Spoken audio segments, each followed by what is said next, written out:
আসসালামু আলাইকুম। Farzana's new recipe চ্যানেলে সবাইকে স্বাগতম। আটার মধ্যে সিদ্ধ আলু দিয়ে মুখে স্বাদ লেগে থাকার মতো সহজ একটি নাস্তার রেসিপি শেয়ার করব।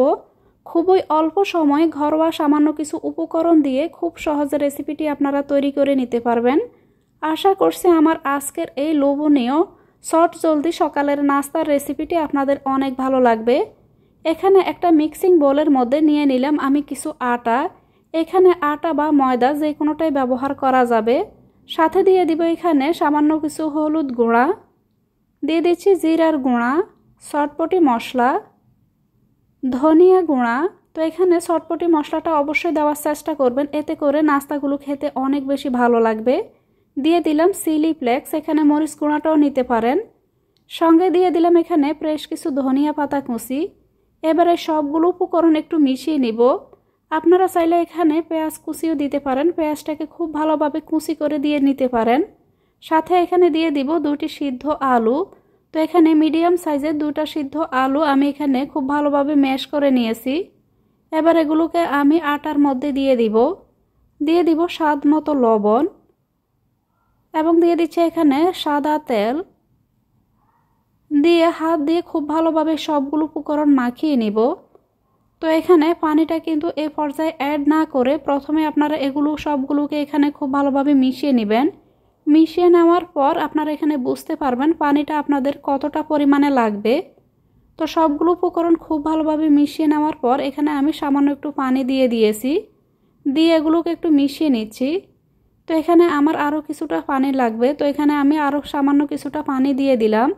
দিয়ে আবারও এগুলোকে মিশিয়ে নিব। মিশিয়ে এখানে একটি ডো তৈরি করে নিলাম।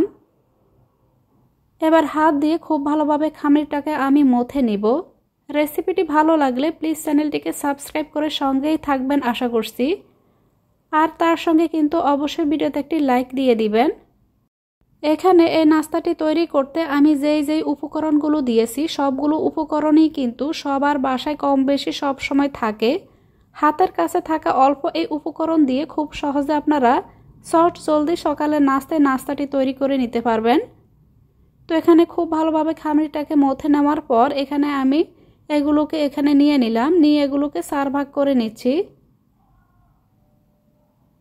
তো এখানে 3 ভাগ সরিয়ে আমি একটা ভাগ রাখবো, রেখে এখানে হাত দিয়ে একটু মথে নিব।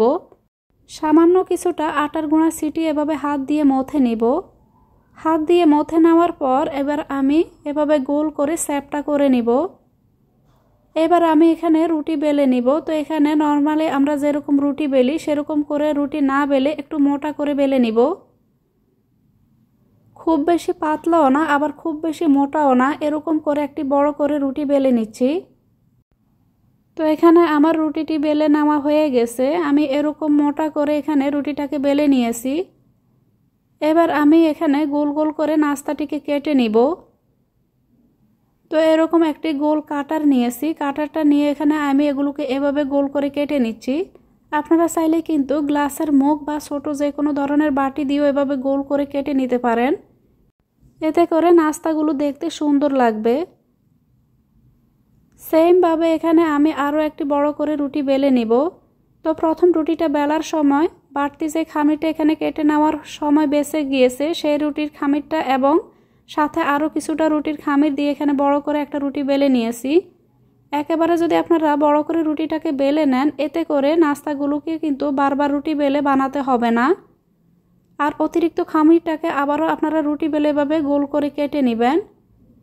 তো এখানে আমি আরও একটা রুটি বেলে নিয়েছি। এবার আমি নাস্তাগুলোকে এভাবে কেটে আলাদা করে নিব। এবার আমি এখানে নাস্তাগুলোকে ভেজে নিব। ঠিক একইভাবে বাকি নাস্তাগুলোকে আমি বানিয়ে নিব। তো এই নাস্তাগুলো ভাজার জন্য কিন্তু খুব বেশি তেলেরও প্রয়োজন হবে না, সামান্য তেলে আপনারা নাস্তাগুলোকে ভেজে নিতে পারবেন। তো এখানে চুলায় কিছুটা তেল দিয়ে আমি নাস্তাগুলোকে ভেজে নিব। চুলার আঁচটা এখানে আমি মিডিয়ামের কাছাকাছি রেখেছি।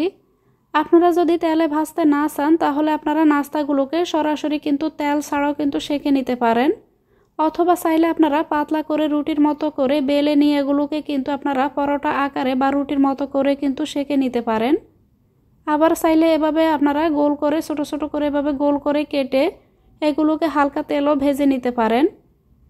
তো আপনারা যে যেমনভাবে খেতে পছন্দ করেন এভাবে কিন্তু নাস্তাগুলোকে বানিয়ে আপনারা ভেজে নিতে পারেন বা এখানে সেঁকে নিতে পারেন। তো নাস্তাগুলোকে আমার ভেজে নেওয়া হয়ে গেছে। ঠিক একইভাবে আমি আবারও এখানে কিছু নাস্তা দিয়ে দিয়েছি। আবারও আমি নাস্তাগুলোকে এভাবে কিছুক্ষণ পর উল্টে পাল্টে এগুলোকে আমি ভেজে নেব। দেখতেই পাচ্ছেন মাশাআল্লাহ কত সুন্দর একটা কালার এসেছে। নাস্তাগুলো খেতেও কিন্তু অনেক বেশি মজার হয়েছিল। আশা করছি আমার আজকের এই সহজ নাস্তার রেসিপিটি আপনাদের অনেক ভালো লেগেছে। এভাবে রেসিপিটি বাসায় বানিয়ে একবার হলেও ট্রাই করে দেখবেন, দেখবেন ছোট থেকে বড় সবাই অনেক বেশি পছন্দ করবে। এভাবে রেসিপিটি বানিয়ে আপনারা চাইলে বাচ্চাদের টিফিনেও দিতে পারেন। আল্লাহর কাছে সবার সুস্থতা ও মঙ্গল কামনা করে আজকের মতো এখানেই বিদায় নিব। সবাইকে অনেক ধন্যবাদ।